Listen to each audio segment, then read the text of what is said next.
Chapter 17. Mateo pushed me, a girl's voice whines from inside Carlos's apartment. Nora and I stand in the hallway, right outside. 1 second, Daniela, Carlos's wife, says to us. She turns away, partially closing her apartment door. Nora and I shrug at each other. Mateo, Daniela says sternly, what did I say about pushing? Disculpate con tu hermana. Sorry, Sophia, Mateo says. Gracias, mijo. Daniela turns back to me and Nora. Sorry about that. You said you're looking for Carlos? He should be in the basement. He's fixing an issue with the trash chute. There's always something in this building. Oh, okay, Nora says. We'll go look for him. Thanks. We say goodbye, and then Nora and I have to take the stairs one floor down to the basement level. I haven't been down here before, but Nora leads us to a room that has the trash chute and Carlos. He's standing on a small ladder looking up at a big metal tube coming out from the ceiling. Right below the tube is a large container full of smelly garbage bags. This room has a door leading outside, and it's open, but it still smells terrible. So I stop breathing out of my nose and only breathe from my mouth. I stare at the trash chute. Huh, so that's how that works. I've seen my parents go into this little closet on our floor and push our garbage bags through a hole in the wall. But I had no idea what happened to the trash once it went down the chute. Looks like it all lands down here. In our house, one of my parents would take the trash outside. It was never that many bags. Does Carlos have to take all the trash bags for the whole building all by himself? I think back to what May said about not letting people take advantage of you. I hope Carlos gets paid well for all the work he does here. Hey, Carlos, Nora says, interrupting my thoughts. Carlos turns toward us, surprised. What are you two doing down here? Joy and I wanted to ask you something, Nora says. It's about our dog walking business. I saw the flyers, he says. You two are smart, already making money at your age. Well, Rebecca is in 4E is letting us walk her dog, Tank, Nora says. But she wants us to walk him when she's not home. Since you have the key to her apartment, we wanted to know if you could let us into her place when we need to pick up Tank. She's fine with it, and she said you should call her. Carlos nods. I'll give her a call when I'm finished down here. If it's okay with Rebecca, then it's fine with me. Great, Nora says. Thank you so much. Carlos turns to me. How are you liking the building so far, Joy? I pause, not sure how to answer. I guess it's not that bad, but I still wish I were in my old house. The best part is the hideout, but I can't tell Carlos that. I'm getting used to it, I say, but I love being neighbors with Nora. Aw, me too, Nora says. Carlos smiles at the two of us. I'm glad to hear it. Well, I better get back to work. The trash chute is not going to fix itself. Good luck, Nora says. We go back upstairs, and I'm happy to be able to breathe out of my nose again. Nora and I say goodbye when the elevator gets to my floor. At my door, before I can even get out my key out, I hear my parents arguing on the other side. I groan, wishing once again I didn't have to go inside. That weekend, I'm in the laundry room throwing my dirty clothes in one of the washing machines when Miles walks in, dragging a laundry bag behind him, plus a small container of detergent. Hi, hey Joy. Miles, hey. You got chores too? He asks. Yep. I poured detergent into a little cup in the machine, closed the door, and used the laundry card my parents gave me to turn it on. I saw your flyers, Miles says, as he opens one of the other empty washing machines. You and Nora are walking dogs now? Yeah, at first it was just Ziggy, but now we're going to start walking another dog named Tank. We want to walk 4 dogs total. Nice. And you get paid for walking them? Miles finishes loading his laundry and turns his machine on. The sounds of multiple machines spinning laundry around fill the room. Yeah, I'm trying to save up for piano lessons and a keyboard. For real? Do you play? A little, I say. I started taking lessons in the fall, but my parents said I have to stop them for now. They don't have the money anymore. I know what that's like, Miles says. Really? Yeah, the school me and Elena go to, it's a private school. But both of us got scholarships. It only covers tuition, though. If we want to join an after school activity or go on the field trips, we have to pay for that separately. My parents aren't poor or anything, but a lot of these other families are rich, like rich. My parents can't throw money around like that. Wow. Do you even like going to that school? He shrugs. It's fine. My parents want me to go there because they think it'll help me get into a good college. It has a high school, too. It seems like there's a but coming. So I wait for Miles to keep going. But, Miles says, it sucks being one of the only black kids there. There are like four of us total in the whole middle school. I give a sympathetic nod. Even though I don't go to his school, I know exactly what he's talking about. The public schools in town are pretty diverse, but there have been plenty of times in my life when I've been the only black girl in a situation. Most of the time it's fine, but sometimes I can't help but feel different. Like when we had to go swimming during gym class at my old school. I was the only one who wore a swim cap to protect my natural hair from the chlorine. My classmates with straight hair didn't have to worry about that, I guess, because they never wore one. It also took longer for me to get ready after being in the pool because my darker skin looks a million times better with lotion to keep it from getting ashy. But the girls with lighter skin could skip that step. And like when I do talk to the other black kids, sometimes it's like they think I'm nerdy, too nerdy for them or something, Miles says. One of them made fun of me for being excited about the last Star Wars movie. That's ridiculous. Everyone loves Star Wars. Right, Miles said. Meanwhile, a bunch of other kids went to Disney World over winter break with their families. They went to Galaxy's Edge and rode all of the Star Wars rides. When they got back, they said I had to go since they know I'm obsessed with the movies. But Disney World is expensive. I didn't say that though. They don't get it. I'm sorry, I say. It's okay. Wait, could Miles have written the poem because he's struggling with being one of the only black kids at school? It makes sense. I know how hard it can be. But how do I find out for sure? If you ever, get down about things, you can talk to me, I say. Thanks. I'm fine though. I mean, this stuff sucks, but I've been dealing with it since elementary school. I don't let it get me down. Those guys have nothing better to do than be mean. Hmm. Maybe Miles is not the one writing me messages, unless he's this good at hiding his true feelings. But he seems pretty genuine. At least I get to hang out with you guys in the hideout, Miles says.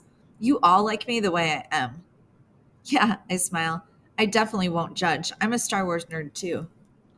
I pause and then ask, do you ever hang out in the hideout by yourself? He shakes his head. Never. I only go with you guys. Otherwise, it's kind of creepy down there. Why? No reason. Hey, want to do something fun? Miles asks. I'm thrown by the quick change of subject. Sure, what? He goes over to the rolling laundry cart that's in the corner of the room. It basically looks like a rectangle shaped metal basket with legs and wheels. Get in, he says.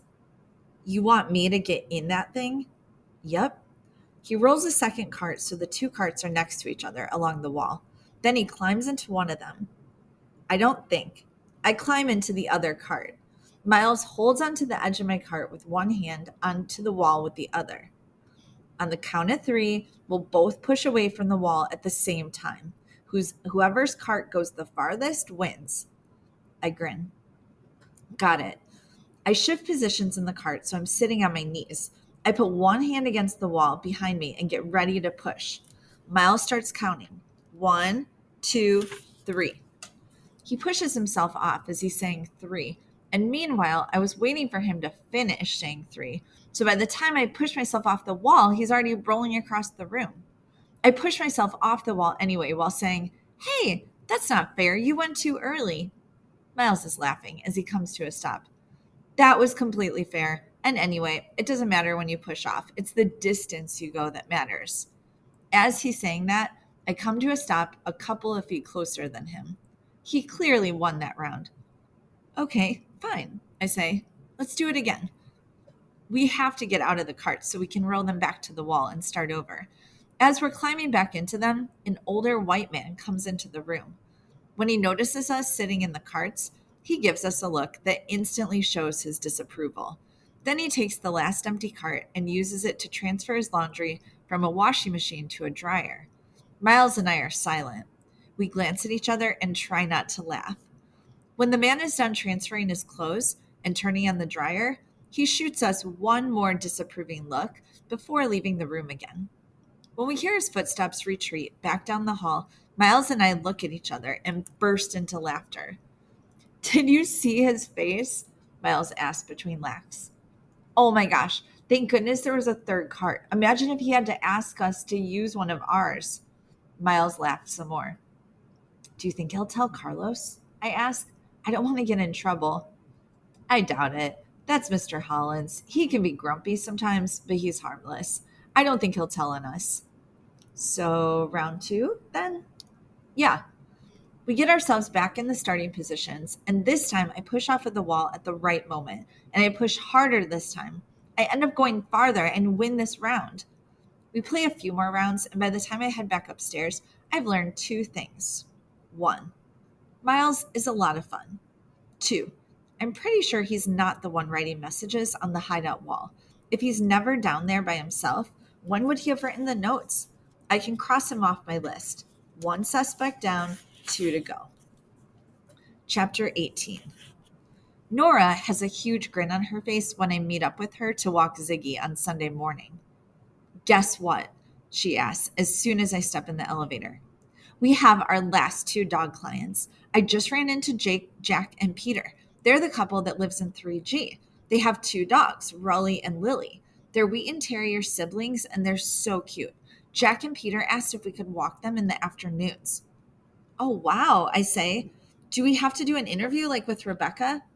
I asked, and they said no. Jack and Peter have known me for as long as I've lived here. They used to babysit me sometimes after school. The dogs know me too, so it should be fine. They said we can start walking them tomorrow. Awesome, I say. That means we'll have 4 dogs now.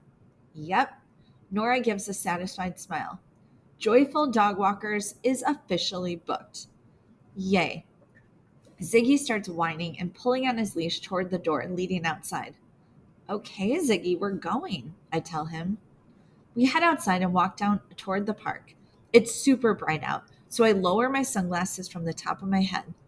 Nora's Mets hat blocks the sun from her eyes. I have good news too, I say. What is it? Nora asked. I talked to Miles yesterday in the laundry room. I didn't flat out ask him if he wrote the messages in the hideout, but I talked to him about other stuff. He's so funny. I laugh, remembering how fun it was to race the laundry carts. I never would have thought to do that. Miles ended up winning the majority of our rounds, but I told him that we have to do a rematch sometime. And? Nora asks. I don't think he wrote the messages, I say. He talked about some stuff he's going through at school, but he seems to be handling it all okay. Also, he said he's never down in the hideout by himself. Okay, Nora says. We stop walking while Ziggy pees. So what will we do now? I need to talk to Elena and Oliver, since it's probably one of them. Which one should I talk to first? Nora shrugs. I don't know. That's all you have to say, I ask. You're supposed to be my advisor. She laughs. I thought you were joking around. I mean, part of it was me being silly, I admit, but I could use your help since you know all the other kids better than I do. We need to focus on our dog walking business, Nora says. I want to do a good job. I've been researching the camera I'm saving up for, and I really want it. Don't worry, this won't get in the way of us walking the dogs. Nora doesn't say anything else, so we're quiet for a minute while we walk. So, will you go with me to talk to Elena or Oliver once I figure out which one to talk to first? I ask. Sure, she says, if I'm available. Why wouldn't you be available? I decide not to ask. At this point, I'm more than ready to change the subject. Let's talk about it tomorrow then. After school, I'll drop off my stuff and pick up Ziggy as usual. Then should I meet you at Carlos's apartment so we can get the other dogs? Nora perks up. Sounds fun. I'm so excited about this. Me too.